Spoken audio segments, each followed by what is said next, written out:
नमस्कार दोस्तों, आज मैं आपके लिए लेके आया हूँ topic wise previous year question. तो ज़्यादा समय गवाए बिना शुरू करते हैं लिखना। शुरू करने से पहले अगर आप इस चैनल पर नए हैं तो चैनल को सब्सक्राइब कर लीजिए ताकि आपको ऐसे वीडियो फ्यूचर में आप तक पहुँचते रहें। तो चलिए शुरू करते हैं।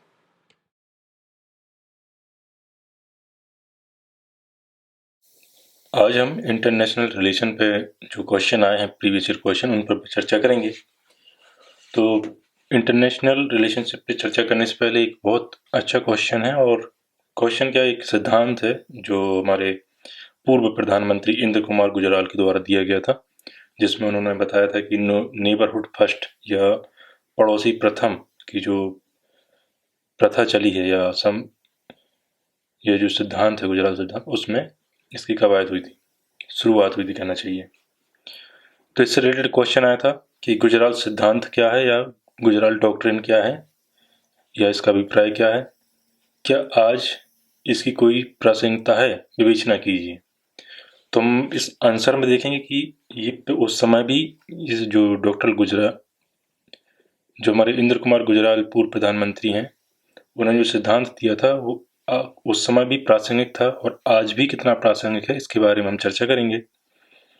साथ ही साथ गुजराल जी के बारे में थोड़ा सी जानकारी हम आपको बताएंगे और ये आंसर हम लिखने की कोशिश करेंगे। तो चलिए शुरू करते हैं। तो सबसे पहले हम जानते हैं कि गुजराल डॉक्ट्रिन का प्रतिपादन कब हुआ।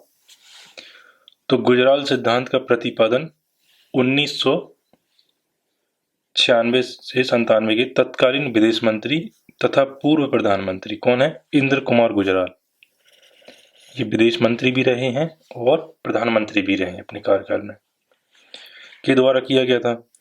इसके अनुसार या इनके अनुसार क्या है, भारत को अपने पड़ोसी देशों के साथ संबंध बेहतर करने चाहिए। क्या है, अपने पड़ोसी देशों के साथ संबंध को बेहतर करना चाहिए। क्यों करना चाहिए, देखो अभी हाल ही में अगर आप पिछले हफ्ते का न्यूज़ एनालिसिस देखें और अभी 28 दिसंबर को जो द हिंदू में एक एडिटोरियल आया था इंडिया और पाकिस्तान की बॉर्डर को लेकर और इंडिया पाकिस्तान की रिलेशनशिप को लेके, इंटरनेशनल रिलेशनशिप को लेके, उसमें बताया गया है और उसमें बताया गया कि किस तरह से नवाज शरीफ और मोदी सरकार के बीच में जो बातचीत हुई, युद्धविराम की प्रक्रिया हुई। और अभी मैं आपको एक रिपोर्ट के बारे में बताऊंगा जिसमें बताया गया है कि पाकिस्तान की ओर से जो प्रायोजित आतंकी हमले होते थे वो फरवरी 2000 या जब फरवरी माह के सीमा सुरक्षा या युद्ध विराम की संकल्पना थी, वो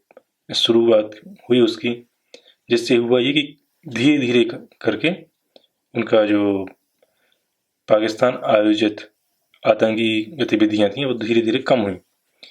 लेकिन एक्चुअल में हुआ क्या है, ये आतंकी गतिविधियां करवाता कौन है, वहाँ की सरकार करवाती है या फिर वहाँ पर कोई और भी है जो इस सबको, ये आतंकी हमले या सीमा पर होने वाली गोलीबारी, बम्बार्डिंग, ये सब होता है। तो इसके पीछे का किसका हाथ है, इसके बारे में भी हम देखेंगे। तो सबसे पहले गुजराल सिद्धांत जान लेते हैं। इस सिद्धांत के निम्नलिखित बिंदु हैं, वो कौन कौन से बिंदु हैं हम उनके बारे में जान लेते हैं।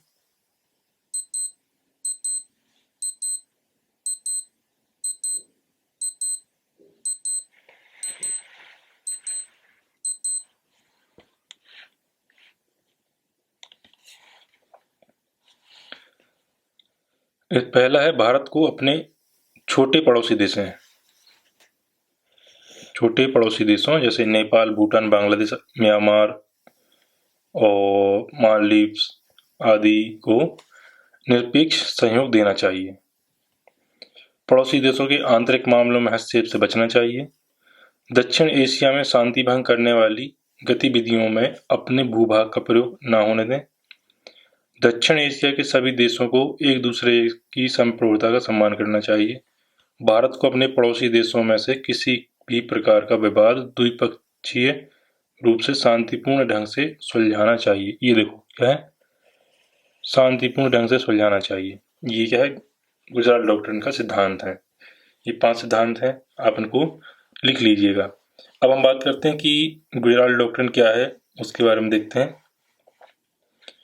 तो गुजराल डॉक्ट्रिन के बारे में देखा जाए तो अभी भूटान के साथ हमारे रिलेशनशिप बहुत अच्छे हैं। तो अगर हम भूटान को नज़रअंदाज कर दें तो पता चलेगा कि भूटान को छोड़कर भारत के सभी पड़ोसी देशों में दशकों से चल रही राजनीतिक अस्थिरता का असर हमारे विकास और अंतर्राष्ट्रीय हैसियत पर पड़ा है। और कहा जाता है कि यदि अंतर्राष्ट्रीय स्तर पर अपना दबदबा कायम रखना है, क्योंकि वर्तमान समय में भारत जो है विश्व शक्ति बनने का एक सपना देख रहा है, अंतर्राष्ट्रीय स्तर पर अपना दबदबा कायम करना है तो हमें सबसे पहले पड़ोसी देशों के साथ रिश्ते सामान्य करने होंगे। जैसे हमने अभी बताया कि मालदीव में इंडिया आउट कैंपेन चल रहा है, भारत पाकिस्तान के साथ हमारे रिलेशन सही नहीं है, नेपाल के साथ हमारा सीमा विवाद चल रहा है, चीन के साथ तो चल ही रहा है, म्यांमार के साथ हमारे बांग्लादेश भी अब जो है धीरे धीरे कहीं ना कहीं चीन की गिरफ्त में आता जा रहा है। लेकिन क्या है कि पड़ोसी देशों में राजनीतिक अस्थिरता की वजह से वहां की सरकार विरोधी तत्वों ने हमेशा ही भारत विरोध का झंडा लहराकर अपनी ताकत बढ़ाने की कोशिश की है। और ये क्यों कर रहे हैं तो अपनी ताकत बढ़ाने की कोशिश ये इसलिए भी कर रहे हैं क्योंकि वो सब कुछ जो है चाइना के द्वारा हो रहा है। कहीं ना कहीं उसमें चाइना की प्रेजेंस महसूस होती है। और अगर आपने देखा होगा कि अभी पिछले दिवाली पे बहुत से लोगों ने चाइना लाइट्स का जो है बाइकआउट किया, नहीं खरीदी। तो उससे एक रिपोर्ट आई थी कि चाइना को सिर्फ दिवाली के त्योहार में ही मात्र 75,000 करोड़ का नुकसान हुआ दीपावली के चलते। हमारे पड़ोसी देशों में भारत समर्थक लॉबी तैयार करने की भारत ने कोशिश जरूर की, लेकिन वह अपना पांव नहीं जमा सकी। अमेरिका और यूरोप में भारत के साथ रिश्ते मजबूत करने को लेकर राजनीतिक आम राय बन चुकी है, लेकिन पड़ोसी देशों के विभिन्न राजनीतिक हलकों में भारत के साथ रिश्तों को लेकर सर्वानुमति हम तैयार नहीं कर सके हैं। और 90 के दशक की बात करें क्योंकि हमारे पूर्व प्रधानमंत्री और विदेश मंत्री रह चुके इंद्र कुमार गुजराल जी के समय की बात करें तो विदेश मंत्री और फिर बाद में 10 महीने के लिए वो प्रधानमंत्री भी रहे थे। उस समय पड़ोसी देशों के साथ रिश्तों में जड़ता को तोड़ने की सबसे पहली सार्थक कोशिश की थी इंद्र कुमार गुजराल जी ने, और उस समय कुछ हद तक कामयाबी मिली थी। और इसी सिद्धांत पर न केवल एनडीए के अटल बिहारी वाजपेयी ने भी इसको आगे बढ़ाया और यूपीए की सरकार या मनमोहन जी की सरकार ने भी इसे गति प्रदान की थी। पड़ोसी देशों की भारत में हमेशा ही शिकायत रही थी और वे भारत को बड़ा भाई बताकर कहते रहे थे कि बड़े भाई होने के नाते भारत को भी बड़प्पन दिखाना चाहिए। गुजराल ने इसी अंदाज में दिसंबर 1996 में बांग्लादेश के साथ फरक्का समझौता किया था और गंगा जल का एक हिस्सा उसे दिया था। ठीक है, हालांकि बाद में बांग्लादेशी सरकारियों ने भारत विरोधी रवैया बरकरार रखा। इसके बावजूद भारत बांग्लादेश को एक तरफा रियायत और मदद देने की नीति पर भारत चलता रहा, जो अब कुछ फल देता लग रहा है। गुजराल डॉक्ट्रिन का मूल मंत्र यह था कि पहले पड़ोसी देशों में भारत पर विश्वास पैदा करने की कोशिश करनी होगी, उनके साथ विवादों को बातचीत से सुलझाना होगा और उन्हें दी गई किसी मदद के बदले में तुरंत कुछ हासिल करने की अपेक्षा नहीं करनी होगी। यह वही गुजराल थे जिन्होंने विदेश मंत्री रहते हुए 1996 में भारत को CTBT पर दस्तखत नहीं करने दिया था। CTBT क्या है आप मुझे कमेंट करके जरूर बताइएगा। और आज भारत अपने परमाणु ताकत घोषित करने में कामयाब हुआ है, लेकिन हुआ क्या है कि बाद में प्रधानमंत्री का दायित्व संभालने के बाद उन्होंने भारत की खुफिया एजेंसी जैसे रॉ पाकिस्तान डेस्क को बंद करवा दिया था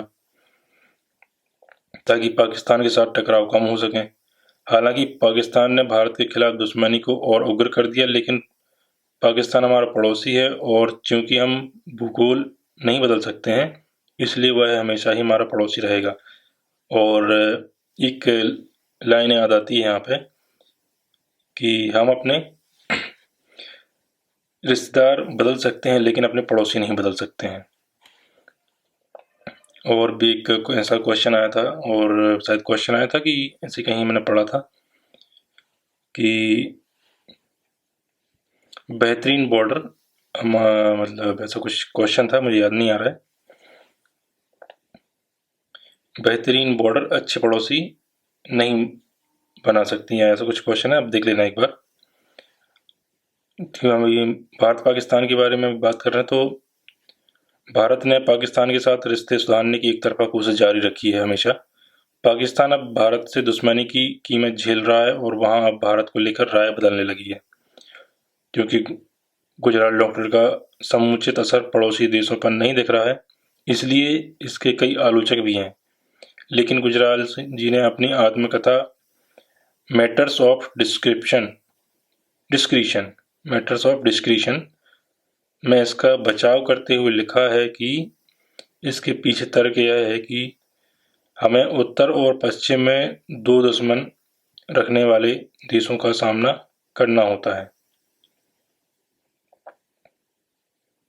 हमें अन्य दूसरे पड़ोसी देशों के साथ पूर्ण शांति हासिल करने का रास्ता तलाशना होगा ताकि इस क्षेत्र में पाकिस्तान और चीन के असर को कम किया जा सके। ठीक है, जबकि चीन तो सबसे ज़्यादा इस पड़ोसी, भारत के पड़ोसी जितने भी देश हैं, आप पाकिस्तान ले लीजिए, नेपाल ले लीजिए, म्यांमार ले लीजिए, श्रीलंका, मालदीव्स, इन सभी में इतना ज़्यादा इन्वेस्ट कर रहा है। ये भी हो सकता है कि जो हम चीन से जो प्रोडक्ट लेते हैं और चीन को डायरेक्ट जो फ़ायदा होता है, चीन के प्रोडक्ट हम खरीदते हैं, तो कहीं ना कहीं ऐसा भी हो सकता है कि जो चीन को फ़ायदा होता है वही फ़ायदा वो पैसे जो है वो इन्वेस्ट कर रहा है श्रीलंका में, मालदीव में, पाकिस्तान में, म्यांमार में, नेपाल में। और शायद यही वजह है कि ये पड़ोसी देश जो है अब भारत का विरोध करने लगे हैं, है ना। तो अभी हम इसी को, ये तो थी गुजराल सिद्धांत के बारे में थोड़ी सी जानकारी। अभी हम इसी को हमने आगे लिखा है, किस तरह लिखा है वो हम देखते हैं। वर्तमान समय में जबकि भारत विश्व शक्ति बनने का सपना देख रहा है, यह आवश्यक है कि भारत क्षेत्रीय शक्ति के रूप में निर्विवाद नेता बने। ठीक है, गुजराल सिद्धांत पर अमल करते हुए भारत ने गंगाजल विवाद सुलझाया जो बांग्लादेश के साथ था, ये मैंने अभी आपको बताया। पाकिस्तान से नागरिक संबंधों को बढ़ावा दिया, चीन के साथ सीमा विवाद पर सकारात्मक दृष्टिकोण प्रकट किया और नेपाल और भूटान की संप्रभुता को स्वीकार करते हुए संयोगपूर्ण संबंधों को बढ़ावा दिया। लेकिन अब हो क्या रहा है कि नेपाल ने भी एक नक्शा जारी किया था, अगर आपको याद हो रिसेंट में, उसमें बताया था कि उसने उत्तराखंड के कुछ हिस्सों को अपनी नक्शे में प्रदर्शित कर दिया है, जिससे क्या है कि नेपाल और भारत के साथ सीमा विवाद बन गया है। आगे लिखते हैं, भारत को अपने पड़ोसी देशों से मित्रता संबंध स्थापित करना चाहिए। ये क्या है, ये डॉक्ट्रिनल सिद्धांत में हम ऊपर देख ही चुके हैं। क्योंकि भारत के छोटे पड़ोसी देश हैं जैसे नेपाल, भूटान, श्रीलंका, मालदीव भारत को आशंका की दृष्टि से देखते हैं, लेकिन वर्तमान में सभी पड़ोसी देशों में क्या है, चीन का आर्थिक सहयोग से चीन अपना प्रभुत्व बढ़ाने की कोशिश करने में लगा है। जो आपने अगर देखा, एक टर्म सुना होगा, मोतियों की माला, स्ट्रिंग्स ऑफ पर्ल्स। ये क्या कर रहा है, चीन के द्वारा, चीन का जो आर्थिक सहयोग है और चीन के द्वारा जो इन्वेस्ट किए जा रहे हैं, बंदरगाह बनाए जा रहे हैं, विमानपत्तन बनाए जा रहे हैं, वो क्या है, इन पड़ोसी देशों में सबसे ज़्यादा एक्टिव है। ठीक है, तो क्या कर रहा है, वो हिंद महासागर में अपनी पहुंच बढ़ाने की कोशिश करने में लगा हुआ है, जो भविष्य में भारत के लिए कई सामरिक चुनौतियां उत्पन्न कर सकता है। अतः यह आवश्यक है कि इन देशों के साथ अतिरिक्त उदारता का परिचय दिया जाए। जो उदारता का परिचय, ये हमने गुजराल डॉक्ट्रिन में अभी उस टर्म को देखा। तथा पड़ोसी देशों के साथ सामरिक संबंधों को मजबूत करने के लिए पहल जारी रखी जाए। इस संदर्भ में गुजराल सिद्धांत क्या कहते हैं, इसको देखते हैं। इस संबंध में गुजराल सिद्धांत अत्यंत महत्वपूर्ण है। भारत दक्षिण एशिया की राजनीति में चीन से कठोर प्रतिद्वंदिता का सामना कर रहा है। ऐसे में गुजराल सिद्धांत के अनुसरण से भारत इसका सामना कर सकता है। इस प्रकार हम कह पाते हैं कि गुजराल सिद्धांत की प्रायोगिकता रूप देखने को मिलती है। और एक बात यह भी सिद्ध होती है कि वो पहले भी प्रासंगिक थी, आज भी प्रासंगिक है। नेक्स्ट क्वेश्चन है, मोतियों के हार द स्ट्रिंग ऑफ पर्ल्स से आप क्या समझते हैं? यह भारत को किस प्रकार प्रभावित करता है? इसका सामना करने के लिए भारत द्वारा उठाए गए कदमों की संक्षिप्त रूपरेखा दीजिए। जैसा कि अभी मैंने आपको गुजराल सिद्धांत के बारे में बताया था पिछले क्वेश्चन में, उसके बाद मैंने उसमें चर्चा की थी कि द स्ट्रिंग ऑफ पर्ल्स क्या है, मोतियों के हार क्या हैं, चाइना किस तरह से इसको बढ़ाने की कोशिश कर रहा है, और भारत और चाइना के संबंध क्या है, व्यापारिक संबंध क्या है, या अन्य किस प्रकार से चाइना जो है पड़ोसी देशों में इन्वेस्ट कर रहा है। तो क्वेश्चन एक बार फिर से देख लेते हैं कि द स्ट्रिंग ऑफ पर्ल्स से आप क्या समझते हैं। तो हमें सबसे पहले क्या बताना है, इसको बताना है कि ये क्या है, स्ट्रिंग ऑफ पर्ल्स या मोतियों के हार सिद्धांत क्या है, मतलब ये टर्म्स क्या है, इसको बताना है। इसके बाद क्या करना है कि भारत को किस प्रकार प्रभावित करता है। उसके बाद क्या करना है कि भारत इसका सामना करने के लिए क्या कर रहा है। ठीक है, 3 चीज़ें हमें इसमें बतानी है। और क्वेश्चन क्या लिखा है कि संक्षिप्त रूपरेखा दीजिए, इसको शॉर्ट फॉर्म में हमें बताना है। ठीक है, तो शुरुआत करते हैं। द स्ट्रिंग ऑफ पर्ल्स की अवधारणा अमेरिका के थिंक टैंक द्वारा 2004 में व्यक्त की गई। अब ये बहुत ज़रूरी लाइन हो गई है, आप इसको अंडरलाइन भी कर सकते हैं कि कहाँ से प्रतिपादन हुआ इस टर्म का। द स्ट्रिंग ऑफ पर्ल्स की अवधारणा कहाँ से आई, कहाँ से, अमेरिकी थिंक टैंक द्वारा 2004 में व्यक्त की गई। इसके अनुसार क्या है, चीनी द्वारा हिंद महासागर क्षेत्र में अपने प्रभुत्व को बढ़ाने के लिए क्या है, मुख्य समुद्री पत्तनों की स्थापना की जा रही है, बंदरगाहों की स्थापना की जा रही है। ये बंदरगाह आर्थिक के साथ साथ सामरिक उपयोग में भी लाए जा सकते हैं, और यही वजह है कि भारत को चिंता करने की ज़रूरत हो गई है। क्यों? क्योंकि सामरिक के साथ साथ अन्य कार्यों में भी उपयोग किया जा सकता है। जैसे इंडिया जो है हिंद महासागर में अवस्थित है, और चीन जो है म्यांमार हुआ, बांग्लादेश हुआ, है ना, श्रीलंका हुआ, मालदीव्स हुआ, पाकिस्तान हुआ, ये कुछ ऐसे पड़ोसी, भारत के पड़ोसी राष्ट्र हैं जहाँ पर चीन की उपस्थिति बहुत ज़्यादा है और बहुत ज़्यादा इन्वेस्ट कर रहा है वो, खासकर समुद्री बंदरगाह बनाने के लिए। जितने भी बंदरगाह बन रहे हैं, अगर अभी हम उनका उदाहरण देखेंगे कहाँ कहाँ पर बंदरगाह बन रहे हैं, उनके बारे में चर्चा करेंगे। तो क्या है, पहला, चीन द्वारा हिंद महासागर से लगे देशों जैसे म्यांमार में कौन सा है, कोको द्वीप में कौन सा है, सितवे बंदरगाह। बांग्लादेश में कौन सा है, चटगांव बंदरगाह। श्रीलंका में हम्बनटोटा बंदरगाह है। मालदीव में मराव बंदरगाह है। पाकिस्तान में ग्वादर बंदरगाह है।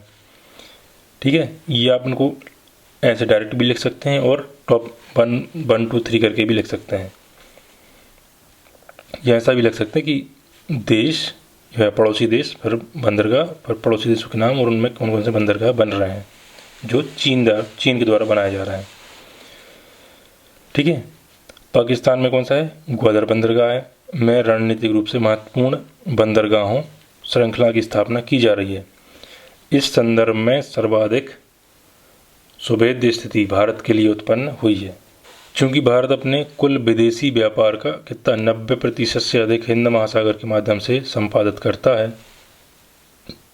भारत 3 ओर से समुद्र से घिरे होने के कारण आंतरिक एवं बाह्य सुरक्षा के लिए भी काफ़ी सीमा तक हिंद महासागर पर आश्रित है। अतः हिंद महासागर में चीन का बढ़ता हस्तक्षेप भारत के लिए रणनीतिक रूप से चुनौतीपूर्ण है। आगे लिखते हैं, भारत निरंतर चीन की क्या है, दुराग्रहपूर्ण नीतियों का सामना करता रहा है। दुराग्रहपूर्ण कौन सा, जैसे आप अगर देखेंगे तो चीन के साथ हमारी सीमा विवाद चल ही रहा है। चीन क्या कर रहा है, हमारे जो छोटे छोटे पड़ोसी देश हैं उनको उकसाने की कोशिश कर रहा है कि आप भारत के खिलाफ खड़े हों या भारत विरोधी गतिविधियां करें।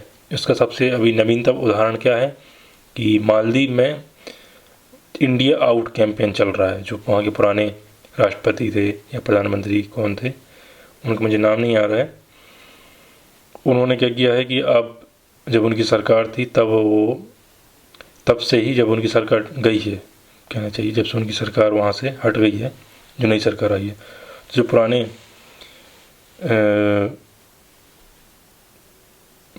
पूर्व प्रधानमंत्री या राष्ट्रपति थे, उन्होंने क्या किया है, वहाँ से जितने भी भारतीय हैं और उनको क्या है वहाँ से बाहर निकालने के लिए एक कैंपेन शुरू कर दिया है। यह भारत विरोधी गतिविधियाँ वहाँ पर स्टार्ट कर दी हैं बहुत बड़े पैमाने पर, जिसका उन्होंने नाम दिया है इंडिया आउट। ठीक है। अतः स्ट्रिंग ऑफ पल्स पर भारत की चिंता निराधार नहीं है। इस समस्या का सामना करने के उद्देश्य से भारत द्वारा निम्नलिखित कदम उठाए जा रहे हैं। पहला क्या कदम उठाया है भारत ने, ईरान में भारत चाबहार बंदरगाह का निर्माण किया। चाबहार क्यों किया, क्योंकि ईरान और पाकिस्तान में कौन सा बन रहा है, ग्वादर बंदरगाह, और ईरान में हमने बनाया है चाबहार बंदरगाह। चाबहार बंदरगाह से हम ग्वादर बंदरगाह को कवर करने की कोशिश करेंगे। मान लो कभी ऐसी भविष्य में कुछ गतिविधियाँ कहना चाहिए कि भारत विरोधी गतिविधियाँ या सेना का जमाव होता है या चीन अगर आक्रमण करता है, तो हमारे पास चाबहार बंदरगाह पर हमें क्या है, इस पर सैन्य अड्डे बनाने की अनुमति रहेगी और सैन्य गतिविधियाँ करने के लिए हमें चाबहार बंदरगाह रहेगा। मालाबार नामक संयुक्त सैन्य अभ्यास में भारत, जापान और ऑस्ट्रेलिया जैसे देशों को शामिल किया है बनने। और जो क्वाड है, क्वाड का अभी संकल्पना निर्मित हुई है, उसके बारे में भी हम आगे क्वेश्चन देखेंगे। भारत अजिक्सन द्वीप या सेशेल्स पर अपना नौसेना अड्डा स्थापित करने का प्रयास कर रहा है। अब ये कहाँ है, आप मुझे कमेंट में बताइएगा। भारत मौसम परियोजना, हिमत 6 जैसे सामूहिक मंचों के माध्यम से हिंद महासागर में लगे देशों को एकजुट करने का प्रयास कर रहा है। भारत दक्षिण एशिया तथा दक्षिण एशिया में अपनी गतिविधियों को बढ़ाने के लिए एक्ट ईस्ट पॉलिसी का निर्माण किया। इसको आप जरूर मेंशन कीजिएगा। इस प्रकार भारत हिंद महासागर में चीन की आक्रामक गतिविधियों को रोकने तथा अपने रणनीतिक हितों की रक्षा करने के लिए अनेक कदम उठाए हैं। हालांकि इन प्रयासों की गति क्या है, बहुत धीमी है, जो चिंता का विषय बना हुआ है। ये आप जरूर मेंशन करें कि इन प्रयासों की गति क्या है, बहुत धीमी है, जो सबसे बड़ा चिंता का विषय बना हुआ है। क्योंकि भारत में धीमी गति चल रही है, लेकिन चीन क्या कर रहा है, इसमें जितने ज़्यादा हो सके और जितने तीव्र गति से हो सके उस पर काम कर रहा है, और यही हमारे लिए सबसे बड़ी चिंता का विषय है। अभी चीन से लेके बात हो ही रही, तो हम आगे भी एक क्वेश्चन देखते हैं जो पहले पूछा गया है कि दक्षिण चीन सागर के मामले में है, वो देखते हैं नेक्स्ट क्वेश्चन क्या है। एक क्वेश्चन आया था, क्वेश्चन क्या है कि दक्षिण चीन सागर के मामले में समुद्री भूभागीय विवाद और बढ़ता हुआ तनाव समस्त क्षेत्र में नौ परिवहन की ओर ऊपरी उड़ान की स्वतंत्रता को सुनिश्चित करने के लिए समुद्री सुरक्षा की आवश्यकता की अभिपुष्टि करते हैं। ये हमें क्या बताना है कि ऊपरी उड़ान की स्वतंत्रता और क्या है, नौ परिवहन बताना है, भूभागीय विवाद क्या है वो मुद्दे बताने हैं, है ना। इस संदर्भ में भारत और चीन के बीच द्विपक्षीय मुद्दों पर चर्चा कीजिए। हमें क्या बताना है, भारत और चीन के संबंधों के बारे में, द्विपक्षीय जो समझौते हुए हैं उनके जो मुद्दे हुए हैं उन पर, उनको बारे में थोड़ा सा हमें बताना है। ये हम डिपेंड करता है कि हमें कितना बताना है। जैसे अगर मान लो 150 शब्दों में है तो हमारी सीमा और 250 शब्दों में है ना, इनके शब्द सीमा में रह के हमें बताना है। लेकिन अभी हम क्या प्रैक्टिस कर रहे हैं, तो हम शब्द सीमा नहीं देखते हैं, हमें जितना भी आता है हम लिखते हैं उसके बारे में। तो इससे होता ही है कि हमारे पास एक मॉडल आंसर तैयार हो जाता है जो हमारे लिए फ्यूचर में बहुत काम आएगा। बस हमें करना ही है कि जो मॉडल क्वेश्चन या मॉडल आंसर हम लिख रहे हैं उसमें हमें करंट की चीज़ों को उसमें हल्का सा मेंशन कर लेना है, तो हमारा जो है एक बहुत अच्छा आंसर तैयार हो जाता है। और अगर आप इस चैनल पर नए हैं तो आप इस चैनल को सब्सक्राइब कीजिएगा, वीडियो अच्छे लगते हैं तो आप उनको लाइक कीजिएगा। और अगर आप चाहते हैं कि आपके पास भी ऐसा डेटा रहे और तो आप क्या करिए, जब भी ऐसे मैं क्वेश्चन लिखता हूँ या इनको बारे में बताता हूँ तो उनको आप रिपीट कर करके आप भी ऐसा एक क्वेश्चन लिखने की कोशिश कीजिए, या ऐसा आंसर या एक ऐसी कॉपी बना लीजिए, जिससे होगा ये कि आपके पास एक मॉडल आंसर लिखाया रहेगा, जिसको आपको क्या करना है, हफ्ते में या महीने में कभी एक बार उसको पढ़ लेना है।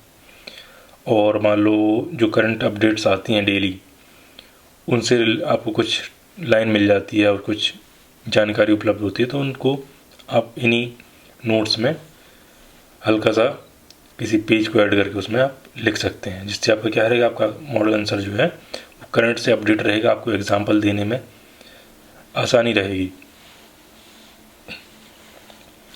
तो इस आंसर को लिखते हैं कि दक्षिण चीन सागर लगभग कितना है, 35 लाख वर्ग किलोमीटर में फैला हुआ है, जो उत्तरी प्रशांत महासागर के पश्चिमी भाग का हिस्सा है। ठीक है, हमने ये स्थिति बता दी कि दक्षिण चीन सागर कहाँ पर है। वर्तमान में यह विश्व के सर्वाधिक विवादग्रस्त क्षेत्रों में से एक है। क्यों है? चीन की वजह से। दक्षिण चीन सागर की सीमा चीन, Philippines, Vietnam, Brunei, Indonesia, Taiwan इत्यादि देशों से लगती है। विवाद भी इन्हीं देशों के मध्य है। किसकी वजह से? चीन की वजह से। दक्षिण चीन सागर अंतर्राष्ट्रीय समुद्री व्यापार के लिए एक महत्वपूर्ण मार्ग है। इसके अलावा यह क्षेत्र खनिज संसाधनों से समृद्ध है। क्या है? खनिज संसाधनों में समृद्ध है। और यहाँ क्या है? मछलियों की विभिन्न प्रकार, क्या है? मछलियों की विविधता है यहाँ पर। इस क्षेत्र पर चीन अपना दावा क्यों करता है, और उसने अपने एक नाम लिया गया दक्षिण चीन सागर। साथ ही चीन 9 डैश लाइन का सहारा लेकर अपना दावा करता है। इस क्षेत्र में चीन कृत्रिम द्वीप का निर्माण कर सैन्य प्रतिष्ठानों को निर्माण कर रहा है। चीन क्या कर रहा है कि कुछ इस तरह से है वो, तो यहाँ चीन की सीमा लगी हुई है। चीन ने ऐसी 9 डैश लाइन बना के रखी है। इससे है कि क्या कि उसने बताया कि जो ये 9 डैश लाइन है, इसके भीतर का समुद्र है वो चाइना के अधिकार क्षेत्र में आता है। जिससे हुआ ये है कि जो वहाँ पर फिलीपींस है, वियतनाम है, इंडोनेशिया है, इन्होंने जो इंटरनेशनल लॉ है कि 200 नॉटिकल माइल्स तक आप अपना उसमें कुछ भी काम कर सकते हैं, या जो भी समुद्री संसाधन है उसका उपयोग आप दोहन कर सकते हैं, उस संकल्पना को चीन नहीं मानता है। इसलिए ये जो दक्षिण चीन सागर है वो विवादों की स्थिति में बना हुआ है। आगे इसमें लिखेंगे कि इस क्षेत्र में चीन के एक तरफा दावों और प्रतिबंधों के कारण भारत और चीन के बीच तनाव उत्पन्न हो गया है। विभिन्न सामरिक और वाणिज्यिक कारणों से इस क्षेत्र में भारत को गहरी रुचि है। भारत इस क्षेत्र में आवागमन की स्वतंत्रता चाहता है, क्योंकि भारतीय व्यापार का लगभग आधा हिस्सा भारतीय व्यापार का लगभग आधा हिस्सा इसी क्षेत्र के रास्ते होता है। भारत दक्षिण चीन में वियतनाम द्वारा दिए गए तेल खोज करने में लगा हुआ है। चीन का आक्रामक व्यवहार भारत को पूर्व की ओर देखो या लुक ईस्ट पॉलिसी नीति को भी प्रभावित करता है, और पूर्वी एशियाई देशों के साथ अपने रणनीतिक संबंधों को गहरा करने में अवरोध उत्पन्न कर रहा है। अपने लाभों के लिए चीन ने दक्षिण चीन सागर के कुछ भागों को उड़ान निषिद्ध क्षेत्र घोषित करने के साथ ही समुद्री जहाज़ों के परिचालन का प्रतिबंध कर दिया है। इस वजह से भारत का दक्षिण पूर्व एशियाई देशों, उत्तर और दक्षिण अमेरिका में पश्चिमी तटीय क्षेत्रों, ऑस्ट्रेलिया, जापान, दक्षिण कोरिया इत्यादि देशों के साथ हवाई तथा नौ परिवहन गतिविधियां प्रभावित हो गईं। तो चीन और पाकिस्तान चीन भारत को घेरने और उसमें शामिल करने की विभिन्न अवसंरचनाओं का निर्माण करके उसने क्या किया कि मोतियों की माला द स्ट्रिंग ऑफ पर्ल्स सिद्धांत का अनुसरण कर रहा है। भारत अपने स्वयं के हितों के साथ साथ क्षेत्र में आसियान देशों के हितों की रक्षा करने के लिए प्रतिबद्ध है, जिसके लिए भारत चीन जो है एक दूसरे से टकराने की स्थिति में हैं। और अभी प्रेजेंट में जैसे आपने देखा होगा कि वह लद्दाख एरिया में अरुणाचल प्रदेश में, सिक्किम के पास, और नेपाल और उत्तराखंड की जो बॉर्डर है वहाँ पर उसकी गतिविधियाँ जो कर रहा है, उससे पता चल रहा है कि चीन जो है भारत को परेशान करने में लगा पड़ा है। और क्या कर रहा है चीन, जो भारत से जो पैसा जाता है चीन को, यह कहना चाहिए कि जो चीन के प्रोडक्ट हम खरीदते हैं भारत में, उससे क्या है भारत को जो पैसा जाता है वो उन्हीं पैसों का इस्तेमाल कहाँ कर रहा है,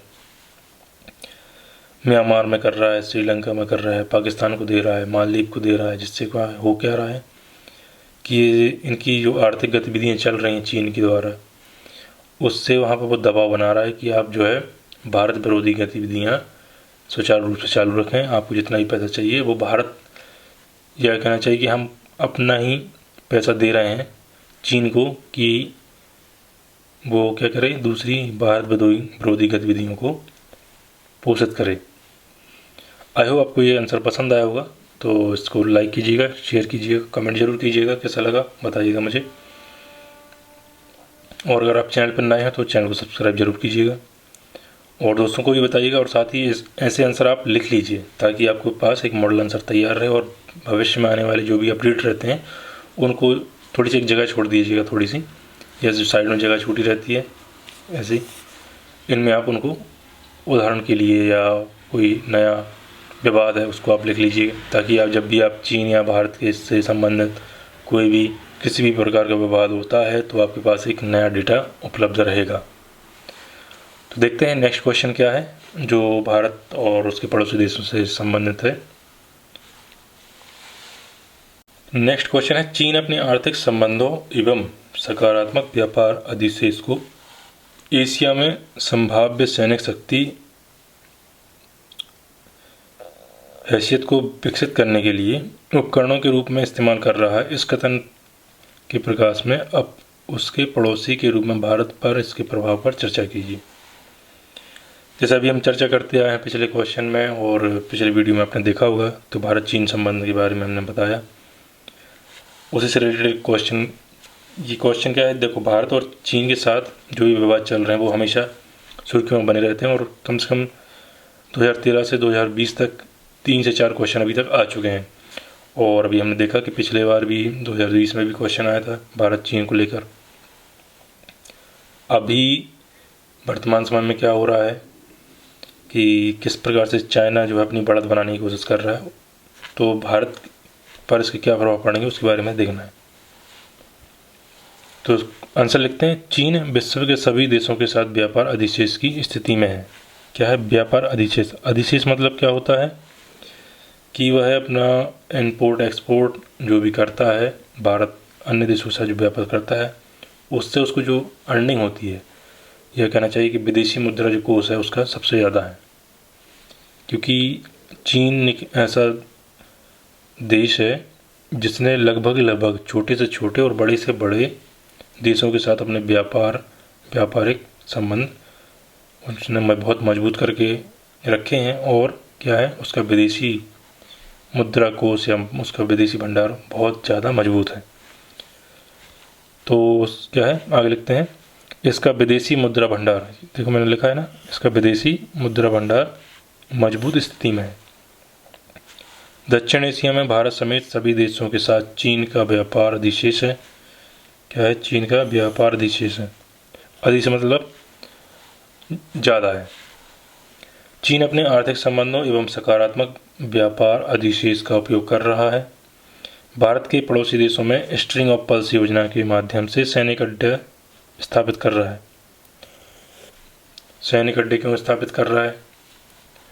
इस क्रम में चीन ने म्यांमार में युआन बंदरगाह, पाकिस्तान में युआन बंदरगाह कहाँ पर, म्यांमार में, पाकिस्तान में ग्वादर बंदरगाह, श्रीलंका में हम्बनटोटा, बांग्लादेश में चटगांव बंदरगाह का विकास कर इनकी आर्थिक सहायता कर रहा है।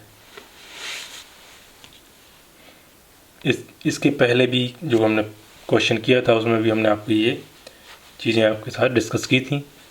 और जब भी हम भारत चीन के बारे में लिखेंगे तो अगर मान लो आर्थिक समझौता या उससे होने वाले खतरे या स्ट्रिंग ऑफ पल्स जो क्वेश्चन है उनके आंसर में हमने ये बंदरगाहों के नाम और पड़ोसी देशों के नाम के साथ कहाँ कहाँ कौन से बंदरगाह बन रहे हैं चीन के द्वारा जो बनाए जा रहे हैं, सैनिक अड्डे स्थापित करने के लिए जो बंदरगाह बनाए जा रहे हैं, उनके बारे में ज़रूर मेंशन करना है। आगे लिखते हैं कि इसके बदले में इन देशों ने अपने यहाँ स्थायी रूप से व्यापार संचालित करने और सैन्य अड्डा स्थापित करने की अनुमति चीन को दे दी है। बंदरगाहों के विकास के सहारे चीन भारत को चारों ओर से घेरने की कोशिश कर रहा है। जो क्या है, स्ट्रिंग ऑफ पर्ल्स जो हमने संकल्पना है उसको आगे बढ़ाने की कोशिश में लगा हुआ है। इसका भारत पर निम्नलिखित प्रभाव पड़ रहा है। क्या है? जैसे हमने अभी देखा, अरुणाचल प्रदेश के एक बड़े भूभाग को चीन अपना क्षेत्र घोषित कर रहा है और भारत इसका विरोध करता है, जिसके कारण तनाव की स्थिति बनी हुई है। ठीक है। वियतनाम ने भारत को दक्षिण चीन सागर में तेल खनन का पट्टा दिया था और जब खनन कार्य शुरू किया तो क्या वहाँ की सैनिक जो टुकड़ी थी, चीनी सैनिकों ने इसे बंद करवा दिया। चीन द्वारा पाकिस्तान में आर्थिक गलियारे का निर्माण किया जा रहा है जो पाक अधिकृत जम्मू कश्मीर से होकर जाएगा। इसका भारत ने विरोध किया है। चीन के बढ़ते प्रभाव को देखते हुए भारत ने अपनी सेना का आधुनिकीकरण एवं रक्षा बजट को बढ़ाया है।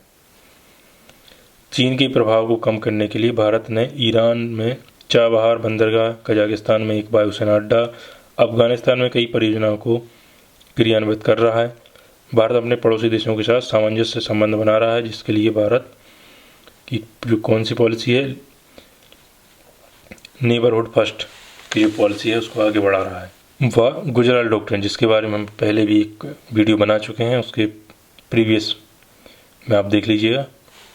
प्रीवियस वीडियो में यहाँ होगा तो मैं आपको यहाँ ऊपर आई बटन में गुजराल डॉक्टर से रिलेटेड एक आपको लिंक दिखेगी। आप इस वीडियो को पॉज करके उसको आप देख सकते हैं। आदि सिद्धांतों का अपना रहा है। भारत लगातार आसियान देशों के साथ अपने संबंधों को मजबूत कर रहा है और दक्षिण चीन सागर में अपने अधिकारों की बात कर रहा है। इस प्रकार हम कह सकते हैं कि दक्षिण भारत और चीन को संतुलित करने तथा सभी राष्ट्रों के साथ अपने संबंधों को मजबूत करने की लगातार कोशिश करने में लगा पड़ा है। आई होप आपको ये आंसर पसंद आया होगा, तो इसको लाइक कीजिए, शेयर कीजिए, इस पर कमेंट कीजिए और होगा तो अगर आप इस चैनल पर नए हैं तो चैनल को सब्सक्राइब कीजिए। मिलते हैं ऐसे ही किसी प्रीवियस ईयर क्वेश्चन के साथ, जिसका हम मॉडल आंसर बनाएंगे और साथ ही उसको करंट से अपडेट करते हुए उसको लिखने की कोशिश करेंगे। हो सके तो आप भी ऐसे मॉडल आंसर लिखते चलिएगा। मिलते हैं अगले वीडियो में। नेक्स्ट क्वेश्चन है, ये क्वेश्चन अभी 2020 में आया था और इससे रिलेटेड भी पहले भी क्वेश्चन आ चुके हैं कि क्वाड क्या है या चतुर्भुजीय सुरक्षा संवाद वर्तमान समय में स्वयं को सैनिक गठबंधन से एक व्यापारिक गुटनिरपेक्ष में रूपांतरित कर रहा है, विवेचना कीजिए। लेकिन ये एक्चुअली प्रीवियस क्वेश्चन है। अब क्या हम कर रहे हैं कि व्यापारिक गुट में तो शामिल हुए ही हैं, अब सैनिक गठबंधन भी हमें मजबूत कर रहे हैं। इस क्वाड में कौन कौन से देश शामिल हैं उसके बारे में हम देखेंगे। साथ ही भारत पर इस पर क्या इम्पैक्ट पड़ेगा, भारत क्यों क्वाड की ओर इतना ज़्यादा महत्व दे रहा है पड़ोसी देशों के साथ। साथ ही साथ क्वाड की ही तरह एक चीन ने एक चतुर्भुजीय सुरक्षा संवाद स्थापित किया है क्वाड को काउंटर करने के लिए। तो सबसे पहले हम क्वाड क्या है इसके बारे में जानते हैं। क्वाड या चतुर्भुजीय सुरक्षा संबंध का विचार कब आया था? जापान ने 2007 में प्रतिपादित किया। इसमें 4 देश हैं, भारत है, अमेरिका है, जापान है और ऑस्ट्रेलिया है। इसका उद्देश्य क्या है? भारत प्रशांत क्षेत्र को, कौन सा? भारत प्रशांत क्षेत्र को मुक्त, खुले और समृद्ध क्षेत्र के रूप में सुनिश्चित करना और इसका समर्थन करना। हालांकि यह 2008 में निष्क्रिय हो गया था, लेकिन 2017 में पुनर्जीवित हो गया। ये तो हो गई क्वाड के बारे में बात। अब हम देखते हैं वर्तमान में इसकी क्या स्थिति है। ये तो ही क्वाड के बारे में बात। अब देखते हैं वर्तमान स्थिति में क्या है। कोविड-19 की वजह से उपजी चुनौतियों के बाद क्वाड खुद को एक ट्रेड ब्लॉक में बदल रहा है।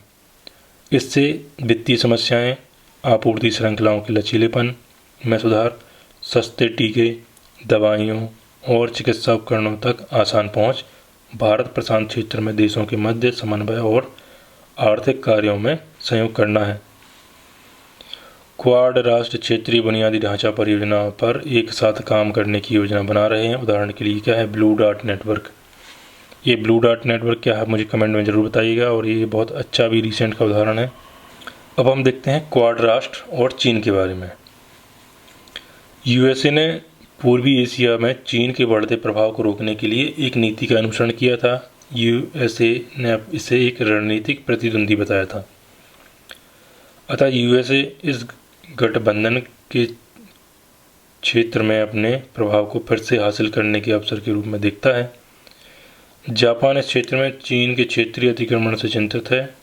हालांकि जापानी अर्थव्यवस्था मुख्य रूप से चीन के साथ व्यवहार पर निर्भर है, इसलिए जापान चीन के साथ अपनी आर्थिक ज़रूरतों और क्षेत्रीय चिंताओं को संतुलित कर रहा है। ऑस्ट्रेलिया भी चीन पर अपनी निर्भरता को कम करना चाहता है और अपनी भूमि में चीन के बढ़ते प्रभाव से भी चिंतित है। भारत एक हाथ में चीन, दूसरे हाथ में अमेरिका को संतुलित कर रहा है।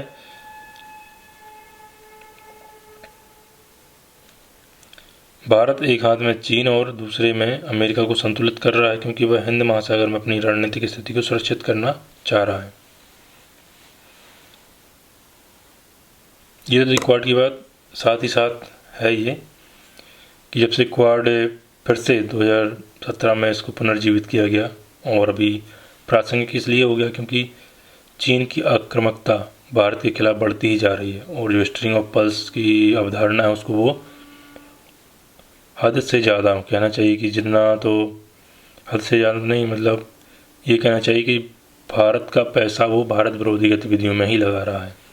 भारत से जो व्यापार होता है, जो इलेक्ट्रॉनिक मटेरियल्स हम खरीदते हैं, क्योंकि हमारे पास अभी उसका कोई विकल्प नहीं है, चीन के प्रोडक्ट का कोई विकल्प नहीं है, इसलिए हमें मजबूरन चीनी प्रोडक्ट खरीदने पड़ते हैं जो मेड इन चाइना होते हैं या पैसिफिक रीजन ऑफ चाइना में बने हुए, है ना। अभी क्या है, अब डायरेक्ट मेड इन चाइना लिखा हुआ नहीं आता, अब क्या आता है, मेड इन PRC मतलब पैसिफिक रीजन ऑफ चाइना। जिससे होता यह है कि भारत जो व्यापार चीन के साथ करता है, तो जो चीन को उससे जो व्यापार है उसको जो पैसा मिलता है भारत से, तो चीन क्या कर रहा है, उसी पैसे का उपयोग कर रहा है म्यांमार में, श्रीलंका में, बांग्लादेश में, मालदीव, पाकिस्तान में जो बंदरगाह बन रहे हैं, जो सैनिक अड्डे चीन स्थापित कर रहा है, स्ट्रिंग ऑफ पल्स की अवधारणा को आगे बढ़ा रहा है। तो कहीं ना कहीं ये भारत के लिए एक चिंता का विषय है, जो हिंद महासागर में उसकी सुरक्षा तथा सामरिक जो गतिविधियाँ हैं उनको चीन कहीं ना कहीं अपने